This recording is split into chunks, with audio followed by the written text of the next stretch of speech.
a grabar el...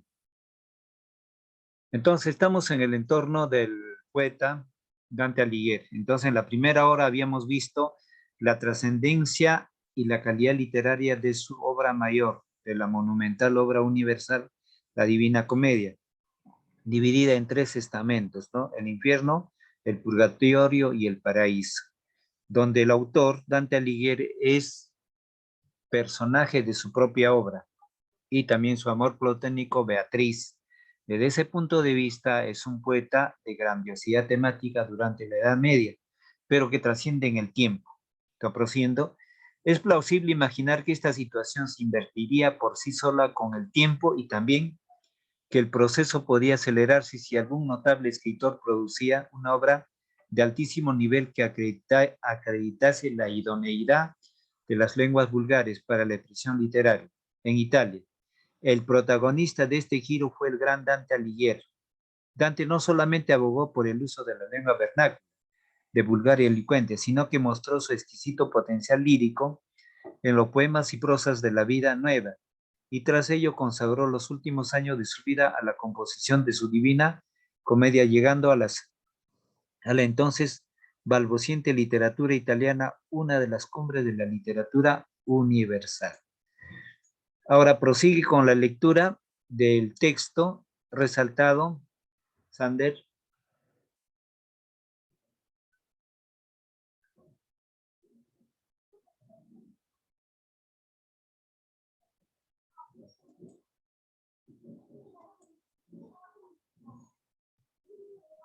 Profe.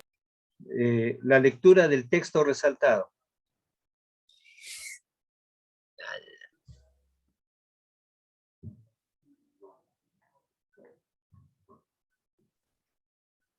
Dante o Durante Alighieri fue hijo del primer matrimonio del prestamista o comerciante Benunzione d'Alighiero con Gabriella o Bella, probablemente perteneciente a la familia Abati. Tenía una hermana mayor y tras la temprana muerte de su madre, hacia 1270, Cialufi gozó también de la compañía de 2 hermanastros, Francesco y Gaetana. Nació en Florencia bajo el signo de Géminis, entre el 15 de mayo y 15 de junio de 1265. El propio Dante remontó su linaje hasta su tatarabuelo Casiagida, ennoblecido por Conrado III y muerto en la Segunda Cruzada a Tierra Santa en 1147. Pero se tiene por más seguro que perteneciera a una familia de la nobleza urbana, con pocas propiedades, dedicada desde antiguo al comercio. De hecho, tanto su padre como su abuelo, Leoncione, tenían fama de usureros. Bien, prosiguiendo. A finales del siglo XIII, concretamente el mismo año del nacimiento de Dante, Florencia perdió su talante de ciudad liberal, sometida hasta entonces a la égida de los gibelinos, partidarios del poder imperial contra el papado, y comenzó un periodo de cruentas luchas con los güelfos, a su vez divididos en fracciones, que si bien reconocían su sumisión al papado, entablaban entre sí guerras tan abiertas como aquellas que los enfrentaban con el enemigo común. Según algunos cronistas, el padre de Dante había sido gibelino, otros adscriben la familia a los güelfos.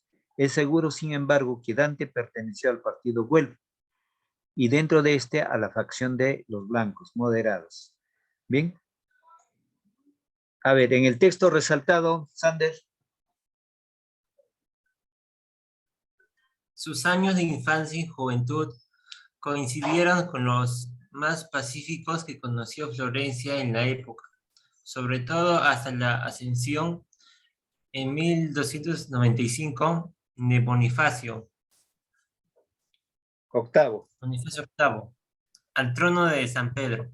A partir de entonces, Dante, que ya había participado como soldado guelfo en el sitio de Poggio di Santa Cecilia contra los aretinos 1285, y había sido jinete en la batalla de Campaldino, 1289.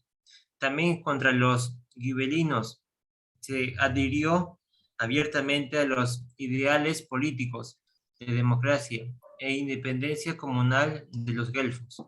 Muy bien. Entonces, prosigo. Vida y política. Entre 1295 y 1302, su vida política fue activísima. Si bien únicamente se le conoce por fuentes literarias, sus propias alusiones en la Divina Comedia o por documentos o testimonios no directos, tras inscribirse en el gremio de médicos y especiales de 1295 a 1296, fue miembro del Consejo del Capitán del Pueblo, representante de la autoridad popular en paralelo con la autoridad suprema del Podestá.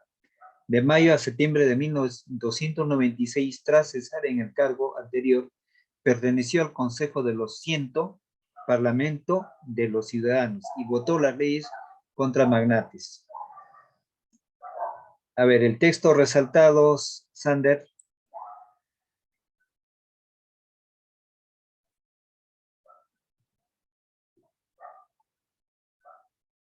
Con el advenimiento de Bonifacio VIII como pontífice, la lucha entre las distintas facciones guelfas se agudizó. Los negros, encabezados por los Donati, una familia de magnates, consiguieron el apoyo incondicional del Papa, e inmediatamente lo que había sido un enfrentamiento interno de Florencia se tornó en conflicto entre la ciudad y el papado. Los guelfos blancos, liderados por los banqueros y comerciantes Cerchi, fueron derrotados en 1301, en una secuencia de dramáticas repercusiones para Dante. En junio dio testimonio de su oposición a que fueran enviados 100 hombres que ayudasen a Bonifacio VIII en su guerra en Marema. En octubre fue nombrado embajador ante el pontífice y al llegar a Roma fue retenido por este en la ciudad. En noviembre, cuando Dante todavía se encontraba probablemente en Roma, Corso Donati, jefe de los negros, entró en Florencia y llevó a cabo una terrible represalia contra los blancos. Fueron desterrados 600 de entre ellos y el poeta, acusado de baratería, fue condenado a un exilio de 2 años y no intervenir de por vida en los asuntos públicos florentinos. Muy bien, gracias. A ver, vamos con Franco. Franco, el texto resaltado. Vale. Beatriz y la vida nueva. En 1274, a los 9 años, Dante había encontrado por primera vez a Beatriz, probablemente hija de Folco Portinari. A los 18 tuvo lugar el segundo encuentro. Ambos están consignados en La vida nueva, una obra de juventud de originalísima forma, consistente en una colección de 31 poemas engarzados por una prosa entre conceptual y autobiográfica. Su argumento recorre los 18 años a partir del primer encuentro con Beatriz. Los 31 poemas constituyen la cumbre del dulce Stil Novo, denominación acuñada por el mismo Dante en un verso del Purgatorio, practicado previamente por los poetas Guido Guinizelli y Guido Cavalcanti, bajo la influencia directa, según costumbre de la época. Con 11 años de edad, el joven poeta vio concertado su matrimonio con Gemma Donate, con quien se casó probablemente entre 1285 y 1293, y de la que tuvo al menos 4 hijos, Giovanni, Pietro, Jacopo y Antonia. Esta última le sobrevivió y tras la muerte de su insigne padre ingresó en un convento con el Beatriz. Pero es muy poco se sabe de la vida familiar y conyugal de Dante. El poeta se ocupó, en cambio, de consignar para la posteridad los datos fundamentales en su verdadera vida espiritual y amorosa ligada a Beatriz. Bien, no menos importante que los encuentros con Beatriz fueron los lazos intelectuales con el humanista Brunetto Latini, retornado desde el exilio a Florencia en 1266, y el gran Guido Cavalcanti. Del primero de ellos, Dante aprendió tanto los secretos de la retórica latina como los placeres de la escritura en lengua romance. Fue Latini quien le proporcionó los modelos para obras de juventud como Segundo Fiori, en las que Dante adaptó el verso italiano del Román de la Rose, la poesía en lengua romance contada con solo 50 años de vida en Italia cuando Gineselli y Cavalcanti, bajo el influjo de un poco más alejado del pionero Gittone d'Arezzo, fundaron la escuela de los Federali d'Amor, fieles del amor. Inventaron la figura de la mujer angélica, en la que se aunaron la belleza física y la pureza celestial, y plasmaron la gran poesía lírica italiana que culminaría en Dante y Petrarca. De allí surgió la imagen de Beatriz. Beatriz, que asumiría en la Divina Comedia dimensiones teológicas y filosóficas impensables. Bien, a ver, nuevamente, a ver,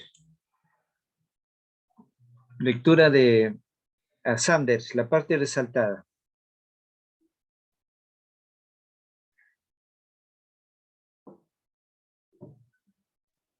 Se cree que Beatriz Portinari murió tras un parto en 1290.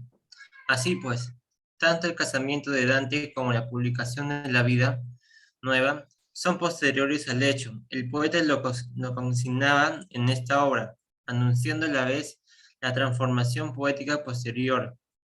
Cuando murió Beatriz, Dante se consoló con una visión en la que la amada aparecía como parte de la corte celestial. El poeta se propuso volver a hablar de Beatriz, solo para decir aquello que nunca fue escrito de una mujer. 15 años más tarde, en la Divina Comedia, se revelaría el alcance poético de esta promesa. Entre 1302 y 1307, Dante empezó dos obras de madurez. Segundo, convivió el convite y de Vulgari Eloquentia sobre la lengua vulgar. El primero contiene algunos de los temas fundamentales que desarrollaría luego acerca de los 4 significados de las escrituras, los 2 tipos de alegorias y la necesidad de la existencia del imperio. El segundo es un manifiesto escrito en latín acerca de la legitimidad del uso de la lengua vernácula, en la que defiende la utilización del romance para todos los estilos, incluido el elevado o trágico. Muy bien. Se sabe muy poco de las actividades políticas y domésticas durante este lustro.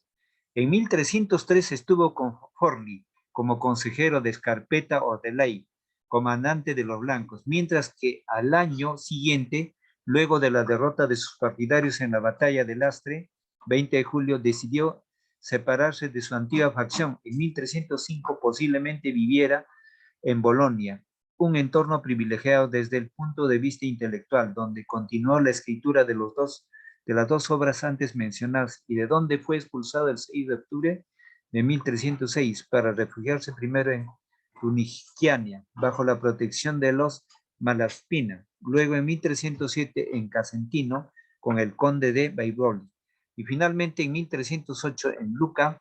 Se supone que meses antes Dante había empezó a escribir El infierno, primera parte de la Divina Comedia. Durante los primeros años de su exilio, Dante meditó largamente sobre la cuestión de las relaciones entre el poder temporal y el religioso. Los primeros resultados de estas meditaciones son las dos conocidas cartas de 1308 y 1310, una de ellas dirigida a todos los reyes de Italia, a todos los señores de la urbe santa, a los duques, condes, marqueses y pueblos. y la otra a los malvados florentinos que residen en la ciudad. En esta segunda carta abogaba por el acatamiento del poder imperial, pero el logro final de estas reflexiones fue el Tratado de la Monarquía, 1318, en donde se afirmaba que el poder espiritual y el poder temporal emanaban directamente de Dios, por lo que el imperio y el papado eran potestades autónomas. A ver, Franco, el texto resaltado.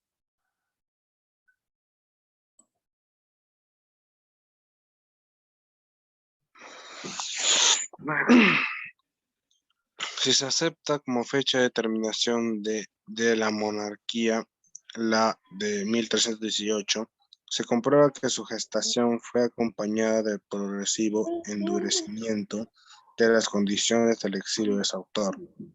En 1302, tras la sentencia del exilio, otra le condenó a ser quemado vivo en caso de retorno a Florencia. En 1311 no se le aplicó una amnistía general otorgada a los güelfos blancos. Finalmente, en 1315 se le condenó a muerte por decapitación en rebeldía cuando rechazó el ofrecimiento de un perdón bajo condiciones que consideraba deshonrosas. La Divina Comedia.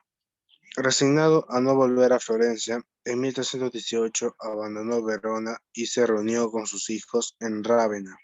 Allí produjo 2 églogas en latín y un tratado sobre la cuestión del agua y la tierra. Los años finales de su vida fueron extraordinariamente fecundos. En la dedicatoria del Paraíso, en la famosa carta a Cángrade de la Scala, 1316, Dante fijó grandiosamente los alcances de su incomparable comedia. El sentido de esta obra no es único, sino que puede llamársela polisémica, es decir, de muchos sentidos.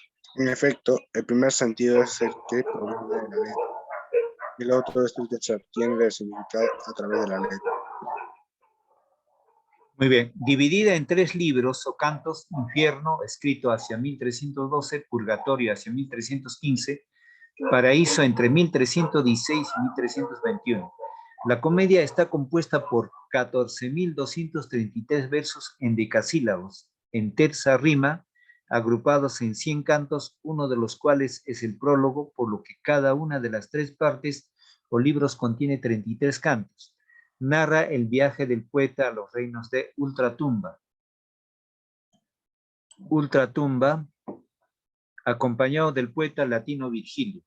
A los 35 años, Dante se encuentra perdido en la selva oscura. De allí lo rescata Virgilio, enviado por la Virgen María, Santa Lucía y Beatriz. Ambos descienden al infierno y recorren sus 9 círculos. Luego ascienden la montaña del purgatorio y allí, en la entrada del paraíso, Virgilio da paso a la bienaventurada Beatriz, quien lo conduce hasta el Empireo, donde por un momento el poeta goza de la visión de la divinidad. A ver, nuevamente, Franco.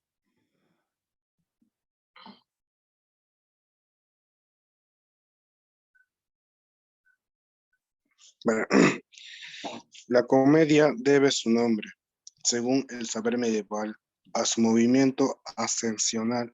El asunto es horrible en el primer libro, pero esperanzador en el segundo y feliz en el tercero. En el adjetivo divina con que ha llegado hasta nosotros le fue agregado por la posterioridad. En efecto, por su inconmensurable valor poético, la ambición y alcance de su perspectiva filosófica, la belleza y precisión de sus imágenes y la perfección de su lengua.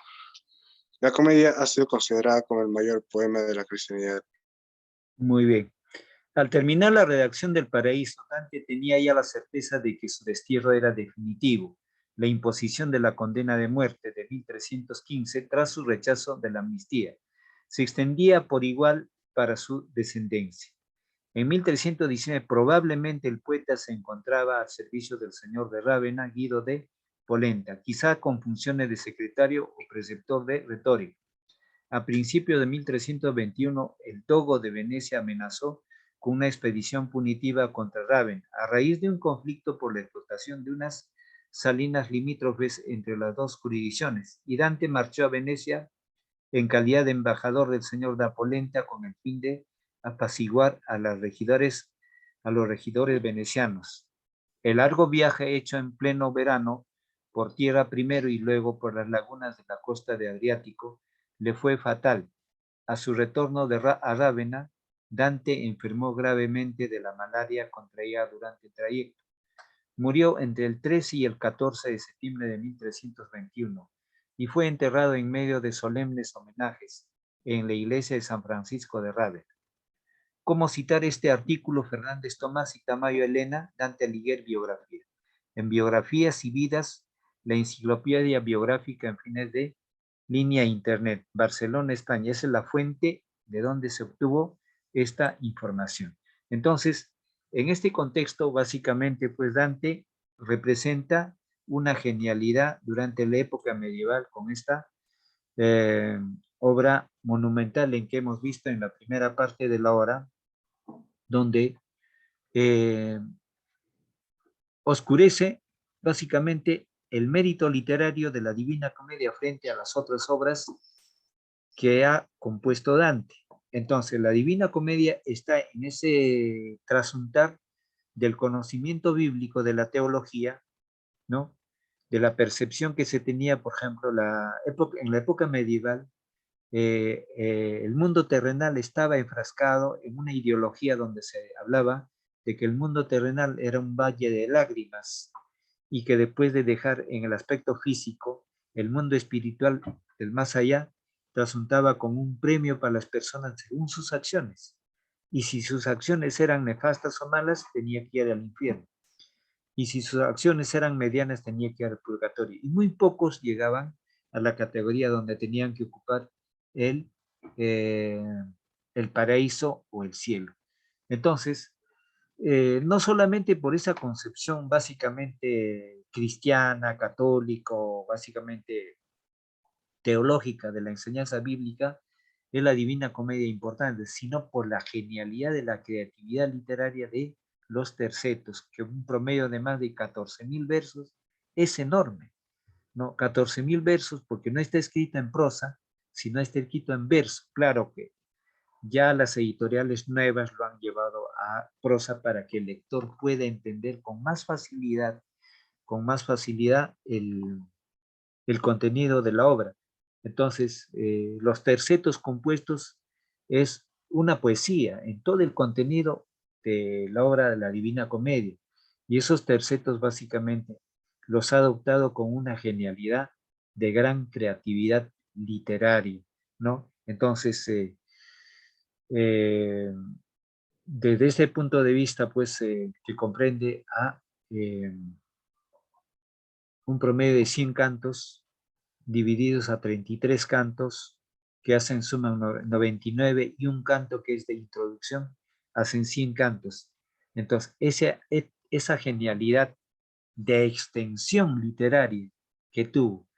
A veces observamos en algunos textos de la Divina Comedia bastante chicas y cortas, libros de bolsillo, como se suele llamar, pero esa es una edición resumida y en prosa, esa no es la obra completa. Lo importante es leer la obra completa. De ahí va a tener una visión amplia el lector y una cosmovisión. Si lee la obra completa de la Divina Comedia, le va a tener una visión amplia de lo que es la Biblia. Y entonces, pero fuera de ella que está pues la genialidad, ¿no? Básicamente de la distribución sistemática, ¿no? De los versos en base al espacio temporal, en base a la vigencia de los personajes y a las descripciones que desarrolla. Bien, entonces desde ese punto de vista, pues, Dante Alighieri es considerado como el mayor poeta de la época medieval y en el tiempo desarrolla esa presencia de trascendencia literaria como uno de los grandes poetas de la literatura universal. De ahí, como yo le decía antes, ¿no? Cualquier acontecimiento grande lo relacionan con Dante, algo dantesco, por ejemplo, ¿no? Cuando suelen hablar de incendios enormes, un incendio dantesco, de ahí viene el término, y Dante equivale a algo muy grandioso en esta obra, la Divina Comedia, y desde ese punto de vista se va acuñando en el tiempo, pues, de que las obras necesariamente de Dante son de una lectura, diríamos, por parte de la cultura casi obligatoria, para tener una visión amplia, porque la lectura de la Divina Comedia también te frasca, te relaciona con el ambiente político, histórico, más que todo con la historia de personajes tan importantes en el Estado o país italiano, desde el mundo clásico, desde luego. Entonces, esa importancia, por ejemplo, está presente muchos papas, y esos papas realmente tienen, como pontífices del Vaticano, han tenido una existencia vital, entonces, como también el contexto político, entonces, ya que